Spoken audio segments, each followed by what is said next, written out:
मंडळी राम तुमचा भाऊ नाशिकचा शेतकरी. तर मंडळी नाशिकचा शेतकरी आला कुठे, तर मंडळी डोंगरगाव मध्ये आलेलं होतं. काय ते म्हणे नाटको कंपनीचं ग्लान्स होतं. तर मंडळी शेतकरी दादा नमस्कार. तर मग तुमचं नाव काय? सुनील नानाजी पानसरे, बरोबर, राणा डोंगरे. डोंगरगावचे. तर मग तुम्हाला एक ग्लान्स मारून काय बदल जाणवला? हे पुरं पिवळं उळे होतं, हे आता हिरवं झालं. बरोबर. आणि 8 दिवसात रिझल्ट मिळाला. 8 दिवसाचा रिपोर्ट भेटला. तर मंडळी बघू शकतात, नाटको कंपनीचं ग्लान्स वापरलेलं होतं शेतकरीने. शेतकरी दादांचे एकदम समाधानी आहे. आणि शेतकरी मग बाकीच्या शेतकऱ्यांना मारायला लावायला काही अडचण नाही. रिपोर्ट 100% 100%.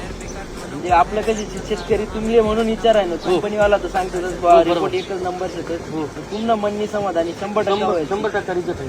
रिझल्ट 100%. रिझल्ट 100%. तर मंडळी बघू शकतात, शेतकरी एकदम पूर्ण समाधानी आहे. तसंच मंडळी त्यांच्या म्हणण्यानुसार ग्लान्सच्या आत झाल्यानंतर तिथून 4थ्या ते 5व्या दिवशी बॉसनेट याचा स्प्रे काढायचा. त्याच्यामध्ये कंटेन आहे बॉस्कोलाइट